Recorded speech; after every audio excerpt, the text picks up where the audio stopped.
Moving over to Middle East, Bassel, could you please bring us up to speed? What's happening in the region? Yes, sure, Bhargav. So in the EMEA roundup today, we had one assessed event and 23 other developments. Starting off with the Middle East, in Iraq also, 2 days ago, we covered an Emirati-owned company, which is Dana Gas, that halted its expansion in the Kurdistan region. Now we also have several more developments in the Kurdistan region regarding U.S. oil services companies. So there are 3 U.S. oil services companies that announced that they will comply with the Iraqi Federal Supreme Court ruling about the region Kurdistan. This means that these 3 companies, which are Halliburton, Schlumberger, and Baker Hughes, will refrain from entering into new contracts in the Kurdistan region without the approval of the Iraqi oil ministry.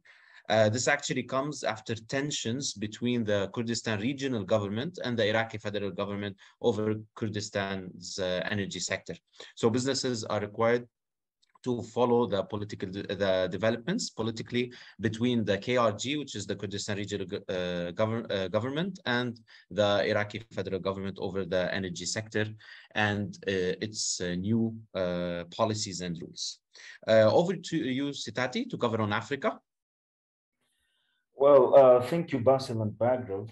Today in Africa, we assessed one event and covered 6 other developments.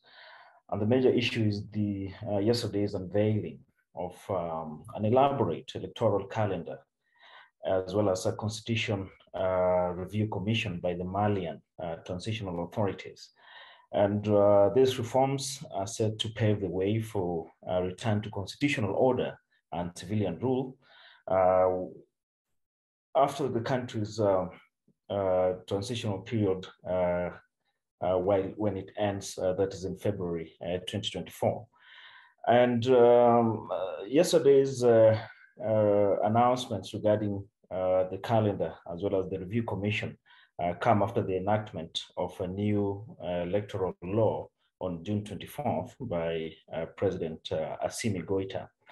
And of course, the context of this matter at hand has to be looked at on the meeting by the Economic Community of West African States, which will be held on July 3rd, with the heads of state of the member countries of this particular regional bloc set to discuss the sanctions imposed on the transitional authorities in Mali, Burkina Faso, as well as Guinea.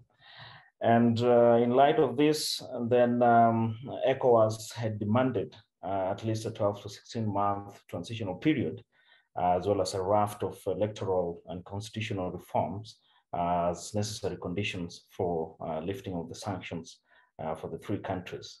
And so businesses with operations in Mali need to closely monitor the implementation of the electoral and constitutional reforms, as well as the meeting that will be held on July 3rd to majorly see what the outcome could be in relation to the sanctions imposed on Mali as well, which have adversely affected the country's economic recovery.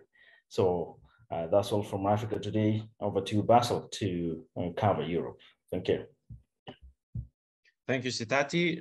In Europe, we had around 10 developments today. Starting off with Germany, flight disruptions and delays continue in Germany and across Europe. So several flights in the country were disrupted yesterday at the Frankfurt airport due to a technical problem. The technical problem was at the German air traffic control in Langen. Some airlines, like the German airline Lufthansa, issued warnings of possible disruptions and delays in light of the technical error. However, it was fixed around 9 a.m., resuming air traffic to 100%. Also in the United Kingdom, British authorities announced that they will send 1,000 troops to the NATO's eastern flank in Estonia. This actually comes after Sweden and Finland, after actually Turkey lifted the veto for Sweden and Finland's bid to enter the North Alliance Treaty Organization around Europe. This is it from the EMEA today. Thank you. Thank you, Bassel and Sitati, for the coverage. Thank you very much for joining us. It's a wrap from us, and contact us at info@apacassistance.com to know more about our membership services. Thank you.